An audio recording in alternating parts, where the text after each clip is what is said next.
The metal of the hull vibrates against the soles of your magnetic boots.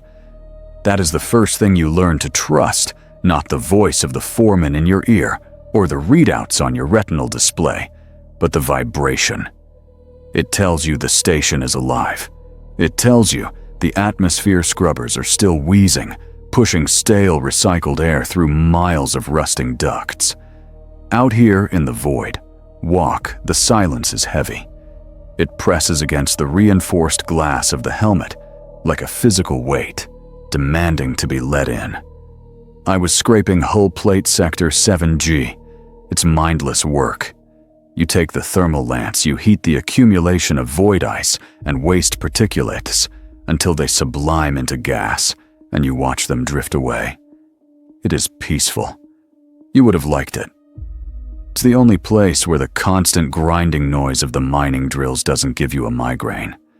I preferred the cold. I preferred the emptiness. It felt honest. We were 3 months behind on the Promethium quota. That was the only reality that mattered on Station Neo V. The shift cycles had been extended to 16 hours, and the wreck calf tasted more like engine coolant than coffee. We were all tired. Not the kind of tired that sleep fixes, but a deep marrow-level exhaustion that makes your hands shake and your temper short. I remember looking at the weld lines on the hull plate. They were sloppy. Someone had rushed this job 20 years ago. I was mentally correcting their work when the static in my ear bead spiked. It wasn't a voice. It was a sharp, high-pitched whine that tasted like aluminum on the back of my tongue. Then came the voice of the shift commander. He sounded annoyed, not alarmed. He asked for a visual confirmation on Vector 99. He said the long-range augers were throwing up ghosts again. I didn't want to look. Looking meant stopping the work. Stopping the work meant missing the quota. But you don't say no to the voice in the bead. I anchored my tether and turned my body against the rotation of the station. The stars out here are usually thick, a dense curtain of white dots against the black. It's a view that makes some men weep and others go mad. But to me, it was just the wallpaper of my office. I looked toward Vector 99. I expected to see nothing. Maybe a drifting asteroid or the debris of a long-dead satellite. The augers were old. The machine spirits inside them were senile and prone to lying. I wanted it to be a lie. I wanted to tell the commander to reset the cogitators and let me finish my shift. But the stars were gone. Not all of them.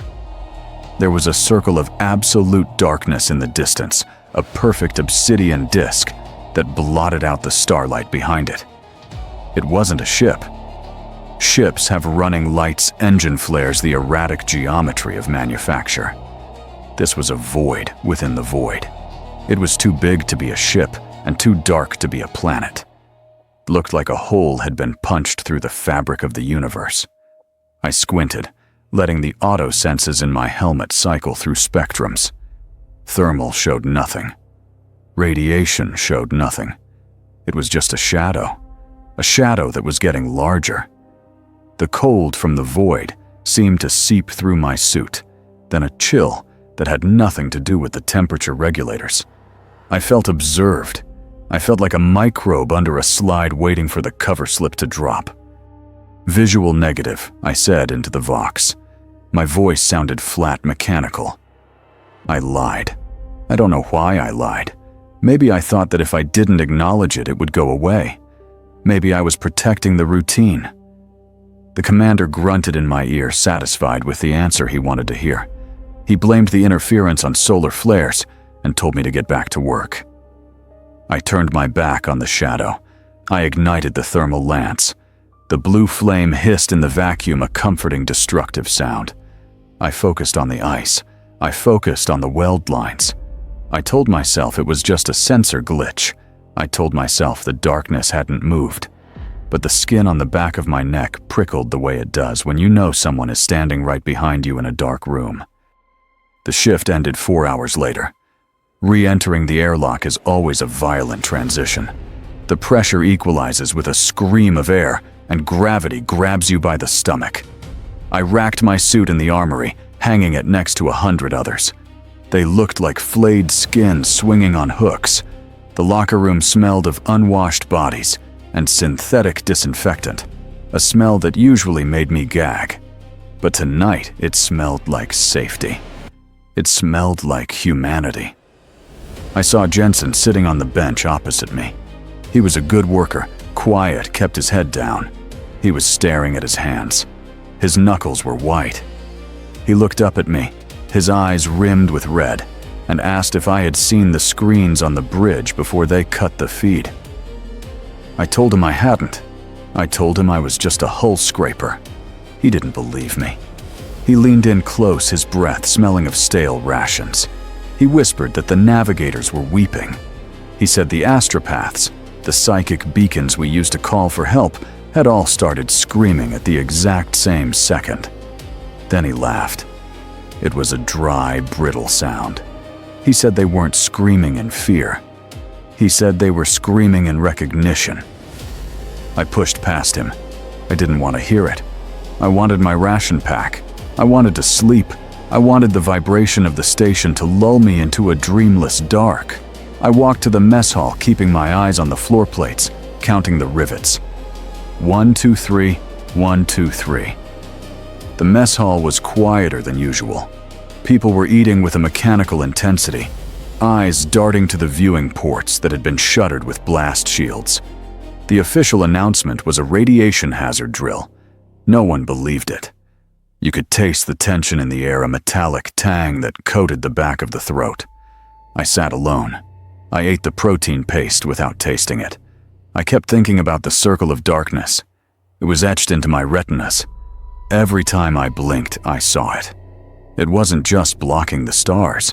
It felt like it was absorbing them, eating them. I finished my meal and took my tray to the recycler. The machine hummed a low, discordant note as it swallowed the plastic. I went to my bunk. It's a coffin-sized niche in the wall, barely enough room to turn over. I lay there in the dark, listening to the station breathing around me. The ventilation fans rattled a rhythmic thumping that usually helped me sleep. Thump, hiss. Thump, hiss. Tonight the rhythm felt off. It felt syncopated, like a heart skipping a beat. I closed my eyes and tried to picture the blueprint of the hull, the clean lines of the schematics. But the shadow was there. It was waiting. I knew with a certainty that made my stomach turn that if I went back out to the hull tomorrow, the shadow would be bigger. It wasn't just passing by. It was coming for us. I turned over and faced the wall. I pressed my ear against the cold metal, seeking that familiar vibration. It was there, but it was faint.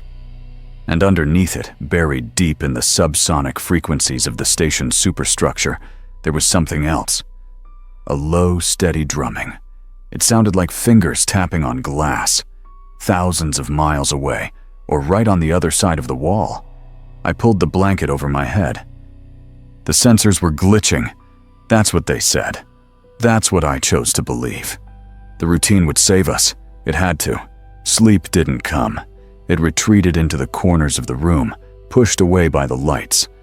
The lumen strips in the dormitory usually hum with a dull yellow constant, a poor imitation of sunlight that we all learned to ignore. But that night, they started to breathe. They would dim to a sickly brownish hue, then flare up with an intensity that pierced right through your eyelids. It wasn't a malfunction. Malfunctions are random. This had a rhythm. It felt like the station was signaling to something outside, blinking a code of distress or welcome. I lay there, staring at the mesh of the bunk above me, counting the rust spots. I got to 412 before my gum started to bleed. It was a slow trickle, the taste of copper filling my mouth, mixing with the recycled air. I swallowed it. I didn't want to move. If I moved, I had to acknowledge that the man in the bunk below me was weeping. Quiet, rhythmic sobs. He wasn't sad. He sounded terrified. I must have drifted off eventually because I found myself standing in a field. But it wasn't a field of grass or crops like the vids of old Terra show. It was a field of glass shards, stretching out to a horizon that curved the wrong way, The sky wasn't black, it was purple.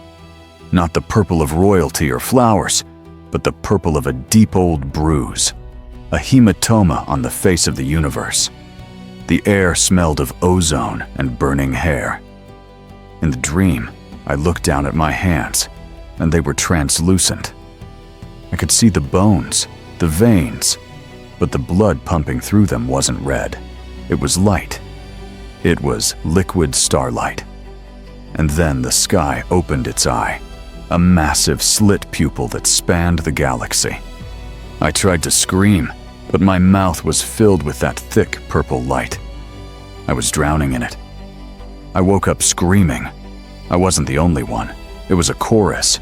300 men and women in Block C woke up at the exact same second. There was no grogginess, no confusion, just instant high-fidelity terror.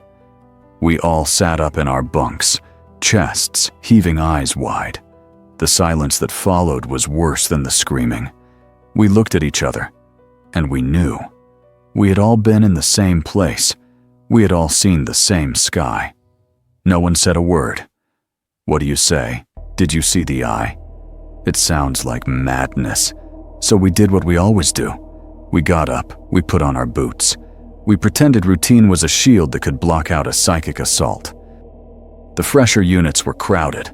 The water pressure was low, a miserable trickle of lukewarm gray fluid.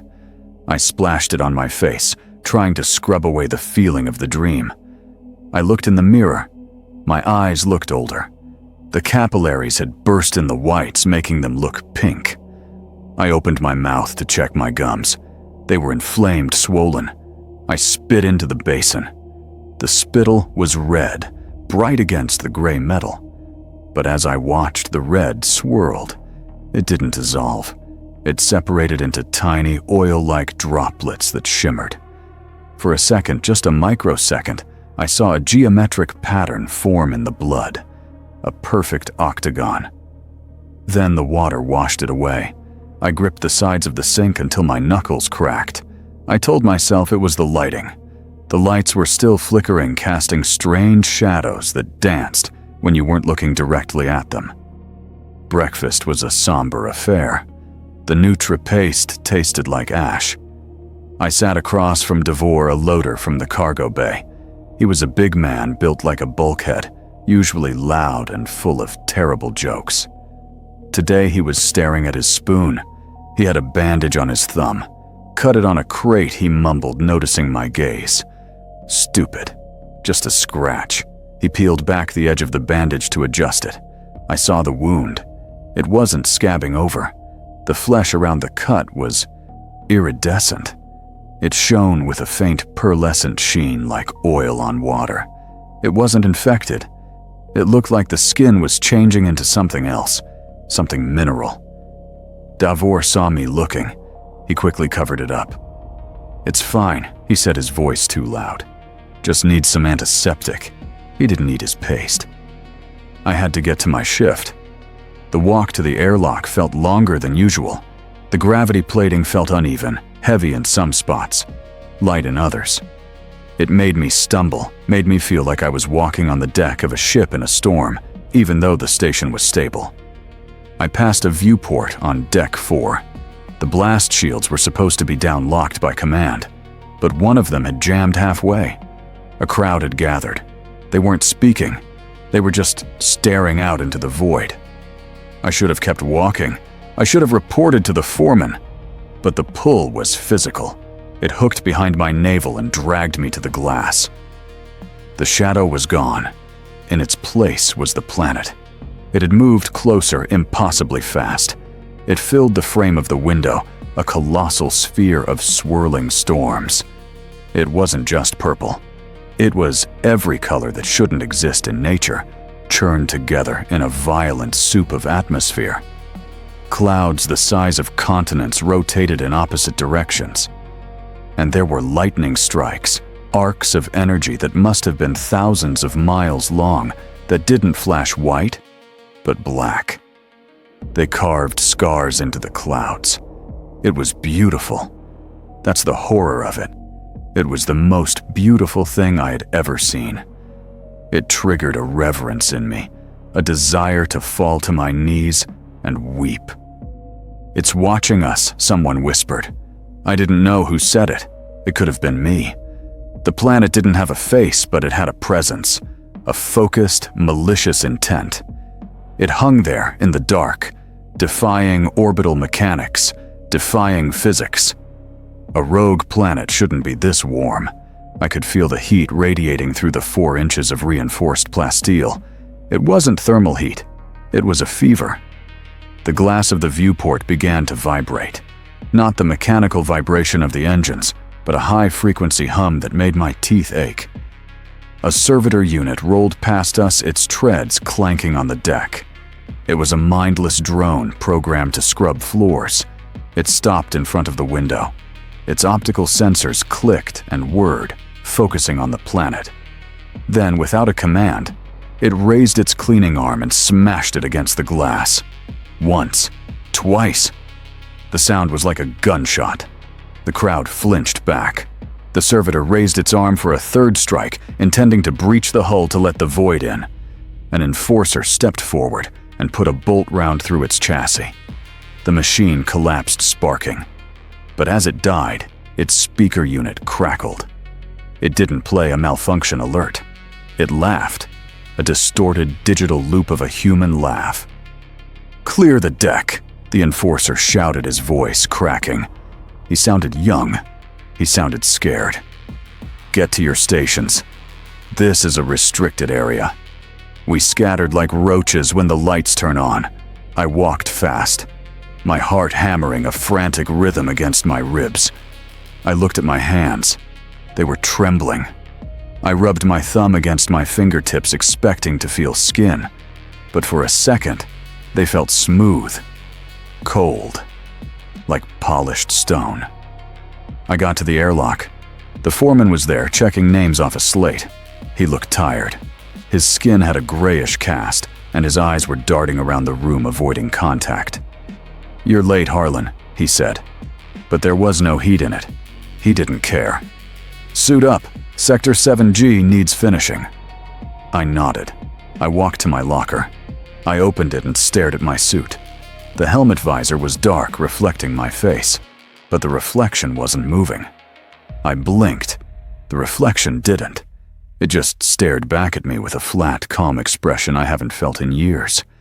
Then it smiled. I slammed the locker shut. I took a breath. The air tasted of ozone and burning hair. The same smell from the dream. It wasn't in my head. It was in the ventilation. It was in the station. I put on the suit. I sealed the helmet. I needed the vacuum. I needed the silence. Because inside the station, the walls were starting to whisper, and I was terrified that if I listened closely enough, I would understand what they were saying. The corridors were no longer paths to work. They were arteries of a dying animal clogged with the antibodies of the station's security forces. The enforcers were everywhere. You know the type. Men and women bred in vats on some hive world pumped full of combat stims and loyalty indoctrination until there was no room left for empathy. They stood at every junction, their faces hidden behind matte black visors, shock batons humming with a low, menacing energy. The air smelled of ozone and unwashed fear. The usual chatter of the station, the complaints about food, the gambling debts, the gossip was gone. It had been replaced by the rhythmic clank, clank, clank of magnetic boots on the deck plates. It was a sound that meant compliance. It was a sound that meant silence. I tried to keep my head down. That's the first rule of survival in the Neo-V mines. Be invisible. Be a piece of equipment that works, and they won't look at you. But it was hard to ignore the loudspeakers. They had been blaring the same message for 6 hours. Mandatory curfew. Sector 4 is quarantined. Report any signs of psychological deviation to your nearest proctor. The voice was calm, synthesized, perfect. It was a lie. You could feel the lie in the floorboards. The station was vibrating, but not from the engines. It was a deep, resonant shudder, like a ship running aground on a reef. We weren't moving away from the anomaly. We were being pulled in. I made it back to my quarters, but the door wouldn't lock. The mechanism had fused. I jammed a metal chair under the handle and sat in the dark. I pulled out my Vox bead. It's illegal to modify company equipment, but every tech on the station does it. We like to know when the shifts are actually ending. I bypassed the lockout protocols and started scanning the command frequencies. I expected to hear tactical coordination, maybe orders to prep the escape shuttles. Instead, I heard static, but not the white noise of cosmic radiation. This static had a texture. It sounded wet. It sounded like someone breathing through a lung full of fluid. I kept scrolling through the frequencies until I found the shift commander's channel. He wasn't giving orders. He was praying. Holy Terra, deliver us. The light is burning the sensors. The logic engines are weeping ink. Then another voice cut in sharp and panicked. It was the navigator. The beacon is gone. The Astronomicon. I can't see the light of the Emperor. It's just the eye. It's all eye. The transmission cut with a squeal of feedback that made my ears bleed. I pulled the bead out and stared at it. It was hot to the touch. The plastic casing was beginning to warp, molding itself to the shape of my fingerprint. We were alone. The realization hit me not with panic, but with a heavy leaden certainty. The Imperium is vast, and we were just a speck of dust in the dark. If we disappeared, it would take 10 years for the paperwork to be filed. No relief fleet was coming. No space marines were dropping from the sky to save us. We were drifting into the maw of a hell planet, and the only plan Command had was to tell us to stay in our rooms and wait for the end. I felt a laugh building in my chest, a hysterical bubble of air, but I swallowed it down. Panic consumes oxygen. I needed to save my air. I moved to the ventilation grate in my wall. It looked out into the main cargo shaft, which had a view of the external airlock jettison tubes. I don't know why I looked. Morbid curiosity is a flaw in the human design. I saw a squad of enforcers dragging someone toward the tube. It was Davor. I recognized his boots. He wasn't fighting. He was limp. They shoved him into the chamber and cycled the lock. The outer doors opened. Physics dictates that in a vacuum, a body freezes. The fluids boil instantly, then sublime, leaving a desiccated husk. I watched Davor drift out into the void. He didn't freeze. The moment the vacuum touched him, he unraveled. His body lost cohesion. He didn't explode. He melted. He turned into a stream of viscous, iridescent liquid that swirled in the zero-gravity, forming loops and spirals. It looked like paint dropped in water. The liquid didn't drift away. It moved with purpose. It flowed back toward the hull, coating the glass of the airlock like a living stain. I watched as the enforcers backed away, their shock batons useless against a stain that was trying to seep through the seals. I turned away from the grate. I sat on my bunk. My hands were shaking, so I clasped them together until the knuckles turned white. I recited the litany of maintenance. The machine requires oil. The spirit requires focus. The flesh is weak. It didn't help. The words felt hollow like ash in my mouth. Outside, the loudspeakers clicked on again. Curfew is in effect. All citizens remain calm. The Emperor protects. I looked at the chair jammed under the door handle. It looked very small. And for the first time, I realized that the danger wasn't the enforcers breaking in. The danger was that the walls were no longer enough to keep the outside out. I went down to the sublevels. I told myself it was for a diagnostic check on the primary heat exchangers, but that was a lie. I went down there because the sublevels are loud. The engines scream down there, a constant deafening roar that drowns out thoughts. It drowns out the whispers. The air in the lower decks is always hot, thick with the smell of promethium and old grease. But today, the heat had a texture. It felt humid, sticky like the inside of a mouth. The humidity shouldn't exist. The station's dehumidifiers are rated to keep the air bone dry to prevent rust. Yet as I climbed down the ladder, my gloves slicked with moisture. It wasn't condensation. I wiped my hand on my coveralls and smelled it. It didn't smell like water. It smelled like copper and rancid meat. I reached the maintenance junction for the atmospheric scrubbers. This is the heart of the station, the machine that keeps us from suffocating. It's a massive turbine, usually spinning, with a smooth, hypnotic rhythm. Today, it was surging. The RPMs were fluctuating wildly, revving up and dying down like a beast panting in panic. Standing next to it was Unit 88.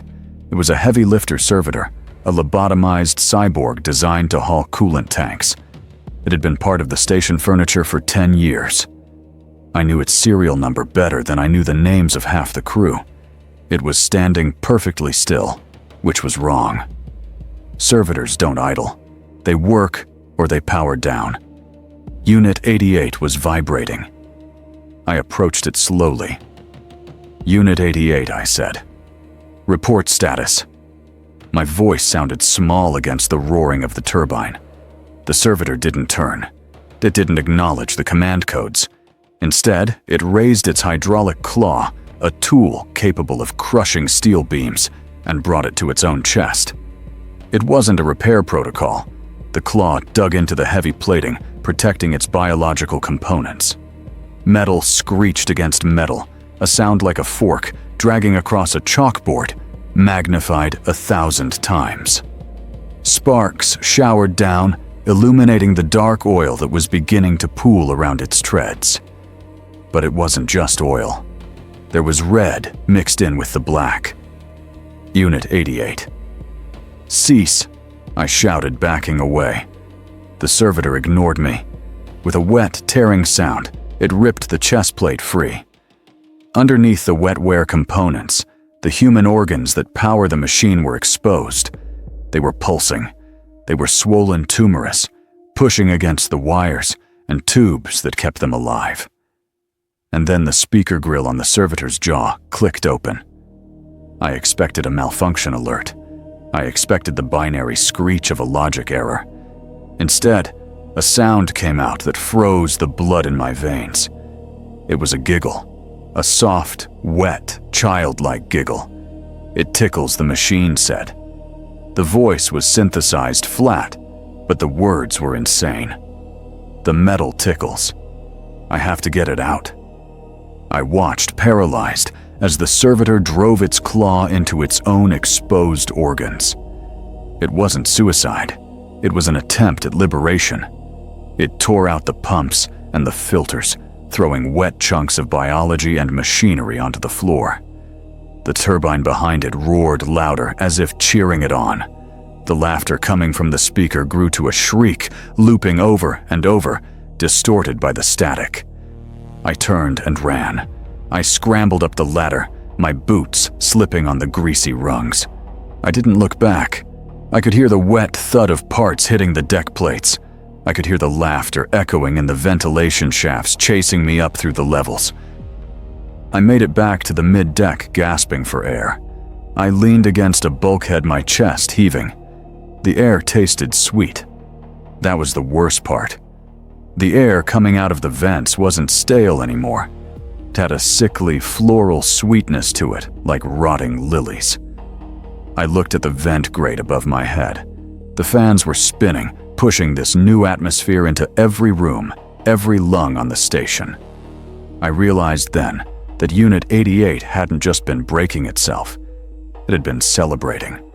The machines weren't just malfunctioning. They were changing sides. I covered my mouth with my hand, trying to filter the air through my fingers. It was a useless gesture. The station was a closed loop. We were breathing the exhaust of a machine that had learned to laugh. And it was hungry. Hunger is a habit. Even when the air smells of rot and the water tastes like blood, the body still demands routine. I tried to walk to the mess hall. It is a straight line from the lift cluster on Deck 4, exactly 150 meters. I know this because I helped lay the deck plating during the refit 3 years ago. I know every seam, every rivet. I started walking, and I started counting. It helps to count. It keeps the mind tethered to a linear progression of time. 1, 2, 3. At step 50, I should have passed the fire suppression station. It wasn't there. The corridor stretched out ahead of me, narrowing into a pinpoint of darkness that seemed infinite. The lights overhead were spaced evenly, but as I looked down the hall, they seemed to curve, spiraling gently to the left. But the corridor is straight. The schematics say it is straight. I stopped at step 300. My legs were burning. The mess hall doors were still a distant speck. I turned around to look back at the lifts.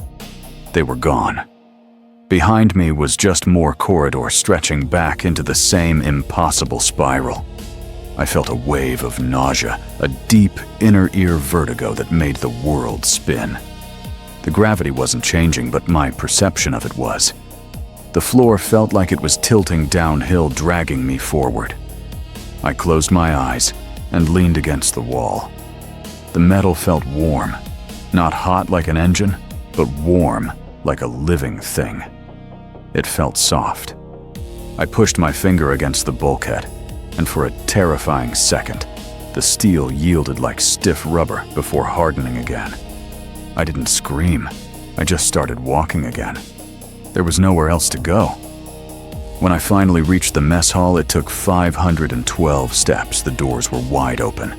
The room was full. Almost the entire shift was there. But it was quiet. No clatter of trays. No arguments over rations. They were sitting at the tables, but the tables had been rearranged. They were no longer in rows. They were pushed together to form concentric circles, a target pattern radiating out from the center of the room. And the people weren't eating. They were playing with their food. I saw Jensen again. He was dipping his fingers into a bowl of gray protein mash and drawing on the table surface. He was drawing triangles. But the angles were wrong. I looked at them, and my eyes couldn't focus. The sum of the angles was more than 180 degrees. It hurt to look at them. It made a headache bloom behind my eyes like a bruised flower. I sat down at the edge of the room. I didn't get food. I just watched. A woman near me, a comms officer named Mara, was staring at the floor. "Look," she whispered. Her voice was dreamy, detached. "It's breathing." I looked down. The deck plates were heaving. Up and down, a slow, rhythmic motion rising a few centimeters and then settling back. The rivets groaned with the movement. It looked like the chest of a sleeping giant. The station wasn't just metal anymore. It was becoming meat. We were the parasites living inside a metal gut that was slowly waking up. Then I saw Kyle.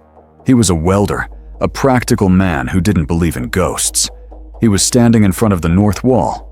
That wall is a solid bulkhead 3 feet of reinforced plasteel, separating the mess from the vacuum of the shuttle bay. Kyle was talking to it. He was nodding as if listening to a conversation I couldn't hear. Then he turned to me. He didn't look scared. He looked enlightened. "The door is open, Harlan," he said. "You just have to knock." He turned back to the solid wall and stepped forward. He didn't crash. The metal rippled like a pond disturbed by a stone. He stepped into the steel, his body passing through it with a wet, sucking sound. He was gone. I sat there for a long time. I watched the floor breathe. I watched Jensen draw impossible shapes that seemed to twist and crawl across the table. I realized then that the station hadn't just lost its coordinates in space, it had lost its coordinates in reality. The walls were no longer barriers, they were suggestions. And I was afraid that if I leaned back too hard, I would fall right through the world and keep falling forever. I found a hole in the world to hide in. It was a sub-relay station for the internal Vox network, a crawl space barely large enough for a man to sit upright. It was tangled with wires, thick bundles of fiber optics that pulsed with a faint rhythmic light. It was hot, cramped, and smelled of burning dust. it was perfect. I wedged myself between the server racks, knees to my chest. I wanted to be small. I wanted to be overlooked by the geometry that was eating the mess hall. I took the headset of the maintenance console and put it on.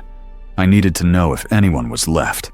I needed to hear a human voice, even if it was just screaming. I started scanning the bands again, rolling the frequency dial with a trembling thumb. I found the frequency by accident. It wasn't on the Imperial channels. It was broadcasting on the dead air bands, the frequencies usually reserved for background radiation. It wasn't static. It wasn't the screaming I had heard earlier. It was music. Not the marching hymns of the ecclesiarchy, and not the folk songs of the mining crews. It was a complex, polyphonic humming, like a choir of 1,000 voices, singing in a language that bypassed the ears and went straight to the brainstem. It was beautiful. It made my teeth ache with a sweet, dull pain. And underneath the music there was a voice. It was soft, intimate. It sounded like it was sitting right next to me in the dark. "Let it." In the voice whispered. It sounded like honey pouring over gravel. "The iron is cold, Harlan. The flesh is warm. Why do you cling to the iron I froze?" It knew my name, but it didn't sound like a threat. It sounded like an apology. It sounded like a parent explaining why the surgery was necessary. "The commander understands," the voice continued. He saw the truth. He opened the gates. My hand brushed against something on the console desk. A data slate. It was standard issue stamped with the Aquila, but the screen was cracked. I powered it on. It was the shift commander's personal log. I read the entries.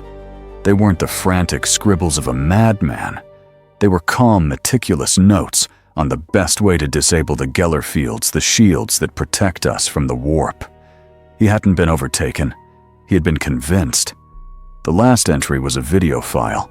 I shouldn't have played it. I pressed the rune. The commander was sitting in his chair on the bridge. He was smiling. He had taken a scalpel to his own face, carving intricate spiraling patterns into his cheeks. He wasn't bleeding red.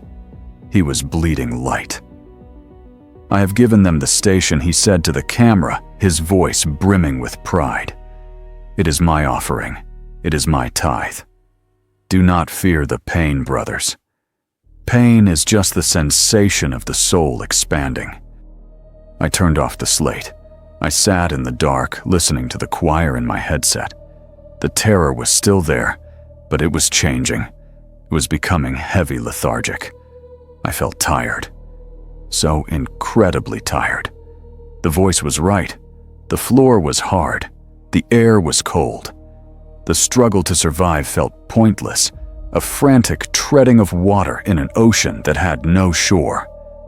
Why fight? Why not just close my eyes and let the purple tide take me? It promised an end to the fear.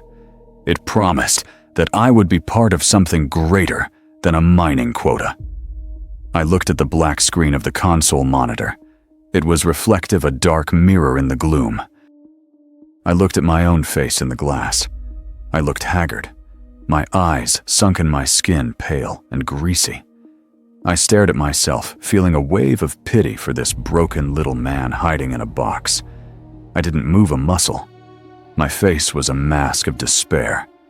But the reflection was different. As I watched the Harlan in the glass tilted his head, he didn't look tired. He looked hungry. And then slowly, deliberately, the reflection smiled. It was a wide, toothy grin that didn't reach his eyes. I wasn't smiling. My lips were pressed tight together. I ripped the headset off and threw it against the wall. The singing didn't stop. It just moved from the speakers into the back of my skull. The reflection was still smiling. It winked at me. I unlocked the hatch and scrambled out into the corridor. I couldn't stay in the dark anymore. I couldn't be alone with myself, because I wasn't alone. The enemy wasn't just outside the hull, it was already inside the room. The corridor was a slaughterhouse lit by strobe lights. The red emergency rotators were spinning, slicing the darkness into violent intervals of blood and shadow. Flash. A body dragged across the floor. Darkness. Flash. A mouth screaming without sound. Darkness. I didn't walk. I stumbled. The floor was slick. It wasn't water. It was the same iridescent fluid I had seen on Davor, mixed with the darker, thicker red of human blood. The screaming wasn't coming from the Vox anymore. It was acoustic. It was raw. It was the sound of 3,000 people realizing that the predators were no longer outside the station. The air was hot, choking with the smell of copper and unwashed bodies. It smelled like a panic in a cage. I saw them at the junction of Sector 4, a mob of them. They were wearing the gray fatigues of the mining corps, but the clothes didn't fit anymore. Their bodies had swollen muscles distorting into asymmetrical lumps of gristle and bone. I recognized one of them. It was Sarat, a loader I used to play cards with. His jaw was unhinged, hanging loose against his chest, and his eyes were gone, replaced by pools of that shifting purple light. He was holding a pipe, beating a body that had stopped moving minutes ago. He looked up. He saw me. He didn't say my name. He shrieked a sound that tore through the recycled air like a jagged piece of metal. It wasn't a threat. It was an invitation. I didn't think. Thought is slow. Reflex is fast. I had my heavy-gauge spanner clipped to my belt, a solid bar of plasteel designed to torque hull bolts. I pulled it free. Sarat charged. He was faster than a human should be, loping on all fours like a beast. He sprang. I swung the spanner. I didn't aim. I just swung with every ounce of terror in my body. The metal connected with his skull. There was a sickening crunch, a sound like stepping on dry leaves, wet and final. He collapsed. I didn't stop. I hit him again, and again. I hit him until the shrieking stopped. I looked at my hands. They were covered in him. I used to fix things. I used to scrape rust to make the station safe. Now, I was breaking bone to keep myself breathing. More were coming. I could hear the wet slap of their bare feet on the deck plates. They were pouring out of the vents, dropping from the ceiling tiles like ripe fruit. I turned and ran. My breath burned in my lungs. Every shadow looked like a mouth. Every pipe looked like a limb. I scrambled toward the emergency airlock at the end of the corridor. It was the only way out. The door to the main station was blocked by a wall of bodies, a writhe of limbs and teeth. I reached the blast door and punched the override code. My fingers were slippery. I got it wrong twice. The screams were getting closer. "Join us, Harlan," they chanted. It was a wet, gurgling chorus. It doesn't hurt. It barely hurts at all. The lock cycled green. I threw myself inside and slammed the manual seal. I spun the wheel until my palms blistered. I could hear them throwing themselves against the door on the other side. A rhythmic thudding of meat against steel. Thump, thump, thump. I was trapped in the staging chamber. It was a small, cold room with a single suit rack. There was one suit left, an emergency Voidwalker model, bulky and orange, smelling of stale rubber. I looked at the outer door. Beyond it was the void. Beyond it was the planet. But behind me was the meat grinder. I started to strip off my tunic. My hands were shaking so hard I tore the fabric. I looked at the inner door one last time. The metal was beginning to bulge inward. They were pressing against it with such force that the steel was warping. I could hear them scratching at the other side, fingernails on metal. I stepped into the suit. I sealed the helmet. The silence of the vacuum system took over, drowning out the scratching. I had to go out. The interior was dead. The only path left was through the nothingness. I cycled the outer lock. There is no sound when the air leaves. There is just a sudden violent tug at your chest as the pressure drops, and the dust motes in the chamber are sucked out into the infinite. I followed them. I clipped my tether to the outer rail and swung out into the black. The silence was absolute. It fell over me like a heavy blanket, smothering the phantom echoes of the screaming inside the station. For a moment, there was just the sound of my own breathing, harsh and ragged in the helmet, and the rhythmic thud-thud of my heart trying to bruise its way out of my ribs.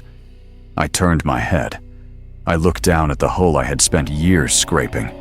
It looked small now, a fragile metal tin floating in an ocean of hostility. I could see the blast marks from the inside windows, blown out debris trailing like spilled guts. And then I looked up. I looked at the thing that had killed us. The planet wasn't a planet. When you are this close without the filters of the station's sensors, you see the texture of it. It wasn't rock and gas. It was meat. The clouds were bruised tissue swirling in vast, agonizing currents. The lightning was nerve impulses firing across a brain the size of a world. It filled my entire field of vision. There was no up, no down, only the purple abyss waiting to swallow me. I felt a wave of vertigo so intense, I almost vomited in my helmet. It wasn't just big, it was infinite. It made me feel less than microscopic. It made me feel like a glitch in reality. I forced my boots to lock onto the rail. Clack. The vibration traveled up my shin. It was the only thing that felt real. I began to walk toward the shuttle bays, hand over hand, step over step. Every movement was a struggle against the sheer weight of the view. The planet seemed to be pulling at me, not with gravity, but with a tension. I felt exposed. I felt like a bacteria on a slide under a burning microscope. I closed my eyes, but the afterimage was burned into my eyelids, a great unblinking eye wreathed in storms of bile and shadow. "Don't look," I whispered. My voice sounded tinny and small. "Just walk. Just walk." But the void has a way of getting inside. The cold out here is absolute. It seeps through the layers of thermal insulation, through the plasteel weave, and settles into your bones. It's a cold that feels like judgment. I passed over a section of the hull that had been breached. Frozen bodies floated there, tethered by their own frozen fluids. They weren't looking at the station. They were all facing the planet. Their arms were outstretched, drifting as if they were trying to embrace it. Their faces were frozen in expressions of ecstasy, not fear. I didn't want to look at them, but I couldn't look away. They looked happy. They looked like they had found something I was still running from. I checked my wrist display. Oxygen levels were critical. The red rune was flashing 15%. I should have been panting. I should have been feeling the headache of hypoxia, the panic of suffocation. But my breathing was slow, steady. I took a deep breath, expecting the stale taste of recycled air. Instead, it tasted sweet. It tasted like ozone and static. I tapped the gauge. It flickered to 12%. I wasn't using the tank anymore. I realized with a jolt of horror that I wasn't breathing the air in the suit. The suit was sealed. The vacuum was absolute. But the planet was breathing for me. I stopped walking. I let go of the rail for a second, drifting in the silence. I didn't gasp. I didn't choke. The emptiness filled my lungs richer and thicker than any atmosphere I had ever known. I looked at the gauge. 10%. It didn't matter. I kept walking. I didn't need the air. I had something else now. The airlock cycled with a groan of tortured hydraulics. The green light flickered, struggling against the grime that coated the lens. I didn't want to open it. Inside the lock, the silence of the void still held me a cold and perfect embrace. But survival is a reflex you can't kill even when you know you should. I punched the release. The door slid open and the noise hit me like a physical blow. It wasn't the mechanical roar of engines warming up. It was a low drone-like chanting, 1,000 throats vibrating on a single discordant note. The air that rushed in didn't smell like fuel. It smelled of incense, heavy and cloying, masking the underlying copper tang of fresh blood. It smelled like a cathedral built in a slaughterhouse. I stepped onto the gantry of the main docking bay.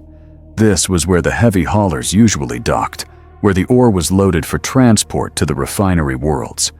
It was a cavernous space, vast enough to hold a titan. Now, it was a temple. The emergency lighting cast long, skeletal shadows across the deck. In the center of the bay sat the last warp-capable shuttle, the Saint's Mercy. It was a heavy, ugly brick of a ship designed to take punishment. But they weren't prepping it for launch. The loading ramp was down. The engines were cold. And the people, the crew, the miners, the officers, they were stripping their uniforms off.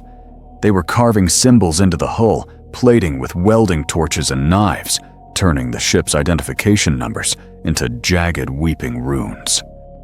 I moved along the shadows of the upper walkway, gripping the rail. My gloves left wet prints on the metal. I looked down at the crowd. They weren't fighting for seats. They were filing onto the ship with a terrifying, orderly calm. They were holding hands. Some of them were singing. It wasn't a song of escape. It was a hymn of arrival. I saw a woman I knew, a stern logic priestess, who used to reprimand me for improper tool maintenance. She was naked, her body painted in oil and ash. She was leading a group of children, hab-block kids, up the ramp. She wasn't saving them. She was promising them that the Great Eye would love them more than their parents ever could. "You're going the wrong way." I wanted to scream it. The impulse clawed at my throat. "The engines are cold. You'll never break orbit." But the words died on my tongue. They knew. They didn't want to break orbit. They weren't trying to run from the gravity well. They were going to ride the ship down. They were going to crash it into the surface of that meat planet like a sacrificial dagger plunging into a heart. They weren't refugees. They were an offering. The realization broke something inside me. The last structural support of my sanity snapped. I wasn't just outnumbered. I was obsolete. I was the only one left who still believed that living meant breathing. I crouched behind a stack of crates as a patrol of enforcers marched past. They weren't carrying batons anymore. They were carrying sensors, swinging them rhythmically, spreading that choking, sweet smoke. Their visors were up. Their eyes were gone, replaced by smooth patches of skin, as if they had never needed to see at all.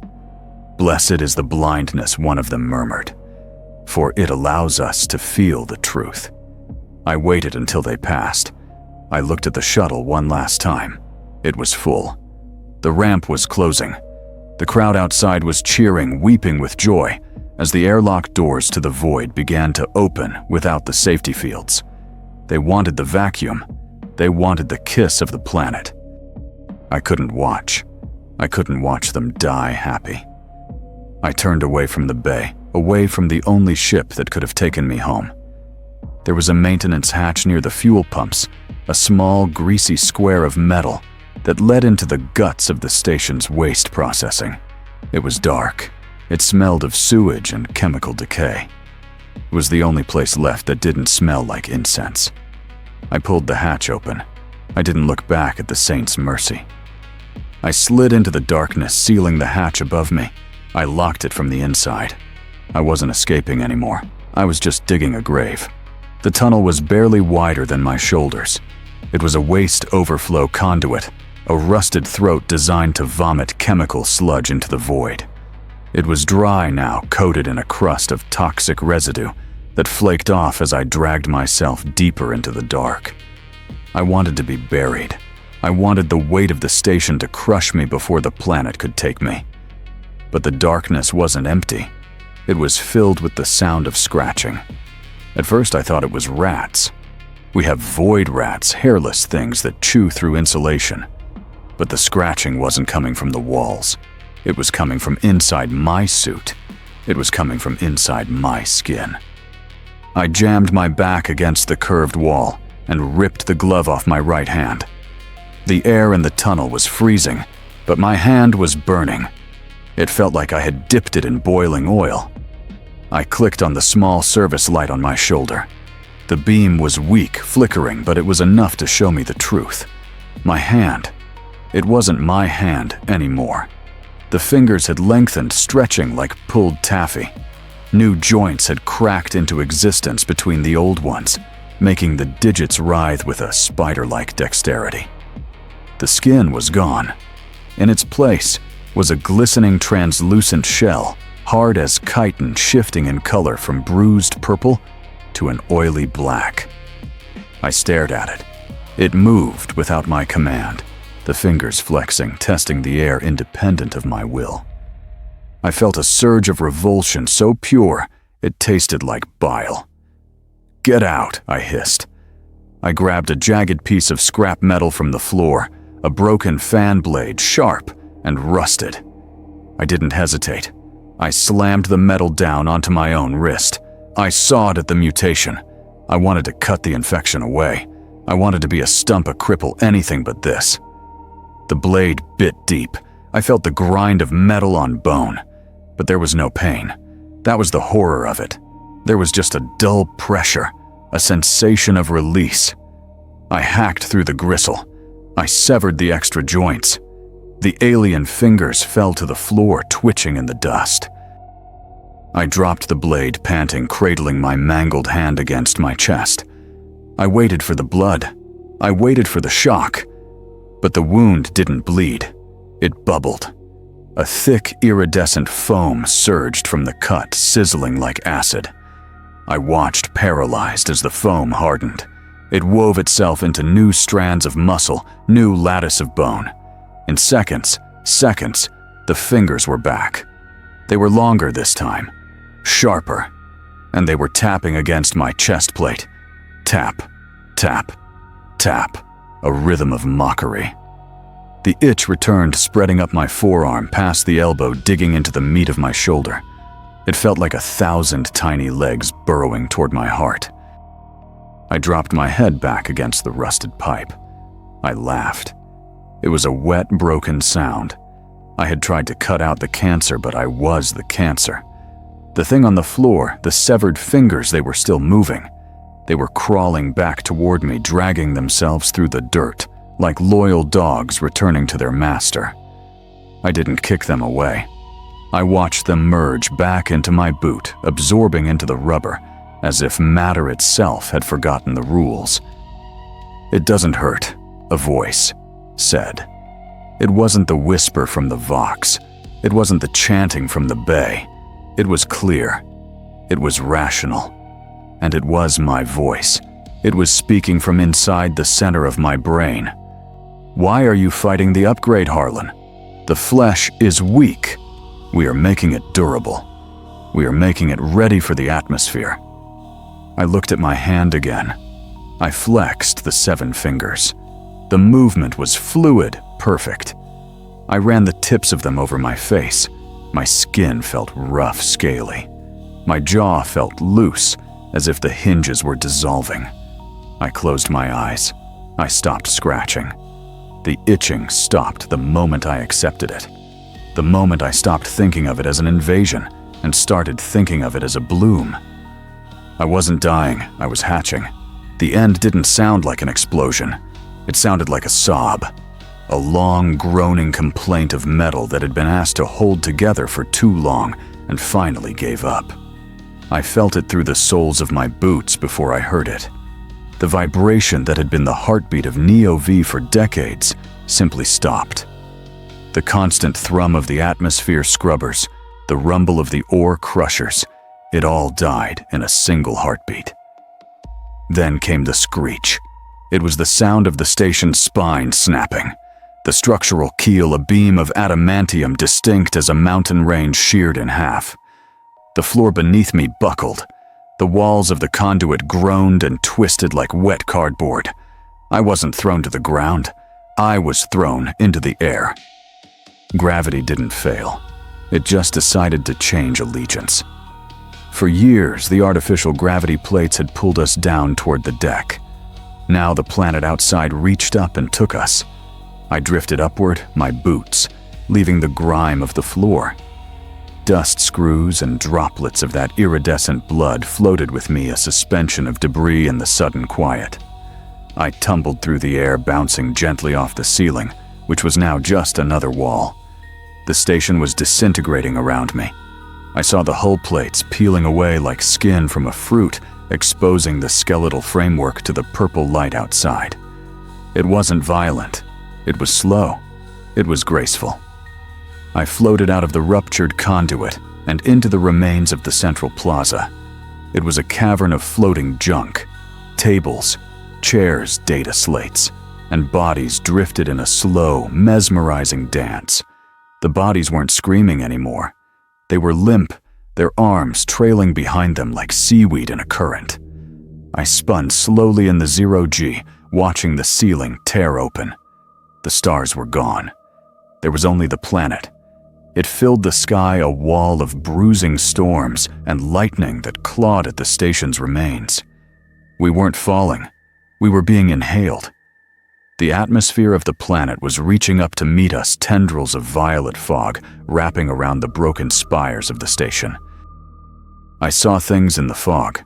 They weren't debris. They were swimming through the vacuum, ignoring the laws of physics that say life needs air.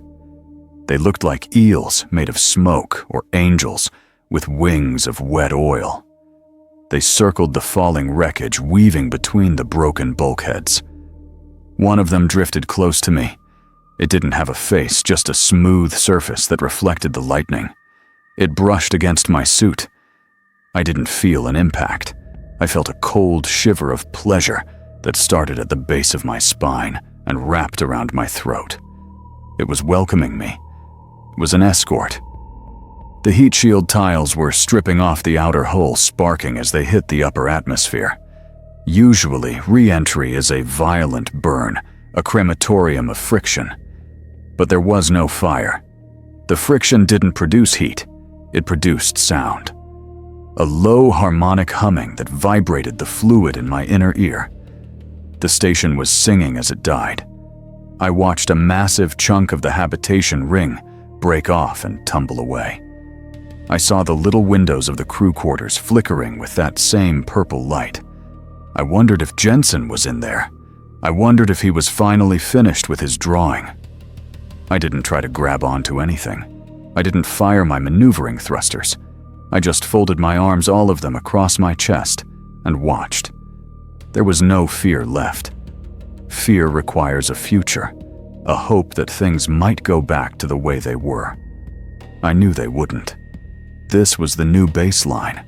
I was a falling stone, and the ground was a soft, wet mouth waiting to catch me. I felt a strange, detached pride. I was part of a historic event. I was a seed being planted in a garden of hell. We hit the cloud layer. It wasn't like passing through mist. It was like punching through a membrane. The light shifted from the harsh vacuum to a diffused, throbbing glow. The clouds weren't water vapor. As I fell through them, tumbling past the wreckage of the command spire, I saw what they were. They were faces, billions of them stretched and vaporous, formed from the mist.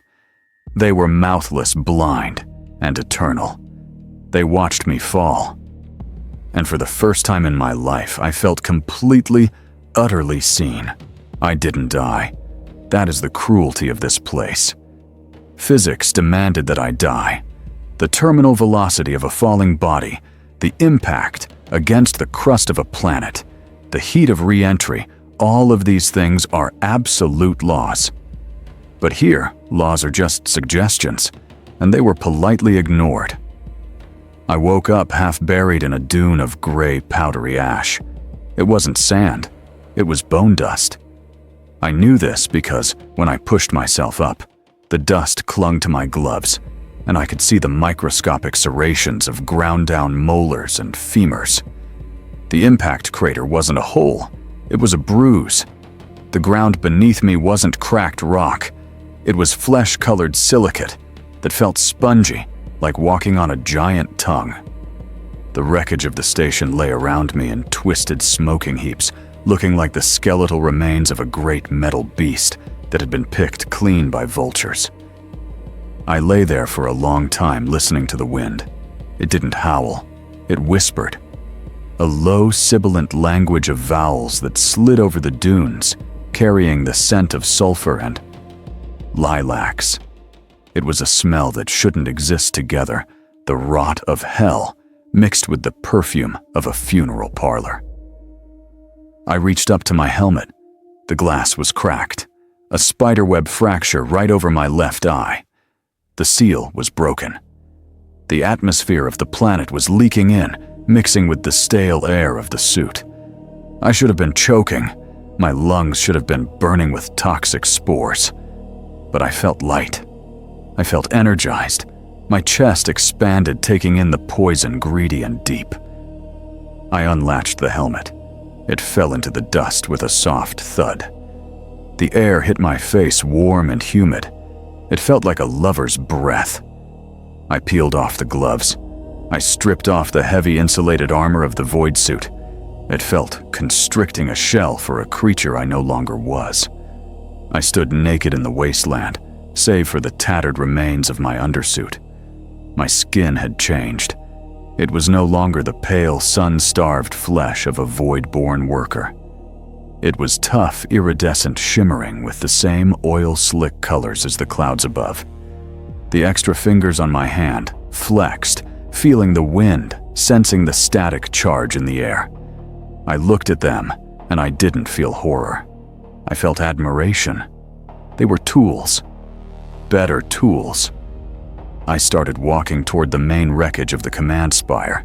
It had impaled the ground at an angle like a tombstone. There were others moving in the mist. Survivors. But they weren't people anymore. I saw the shift commander. He was fused to his command chair, his legs replaced by a tangle of cables that had rooted into the ground. He wasn't screaming. He was directing.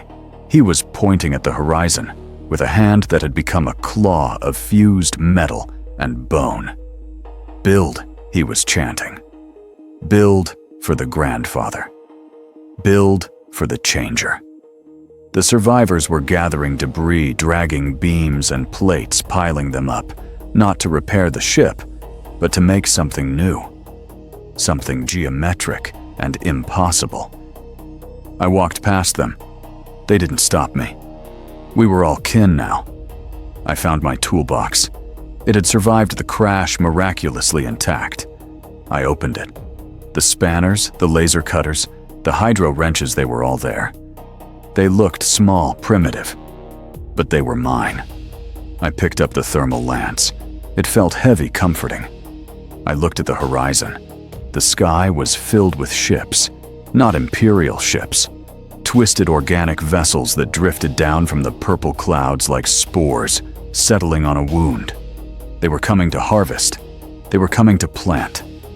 The universe I knew, the rigid, cold, uncaring universe of the Imperium, was gone. In its place was this wet, chaotic warmth. I walked up to a piece of the hull that was jutting out of the ground. It was jagged, ugly. It offended the new aesthetic of the planet. It needed to be smooth. It needed to be reshaped. I ignited the thermal lance. The blue flame hissed, turning purple in the atmosphere. I adjusted the aperture. I started to cut. I wasn't trying to escape. I wasn't trying to signal for help. I was working. That's what I do. I am Harlan.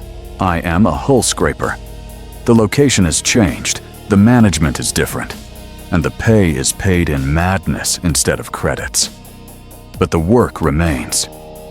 I hummed a tune as I melted the steel. It was the same tune the station used to hum before it died. The work would continue. It always did.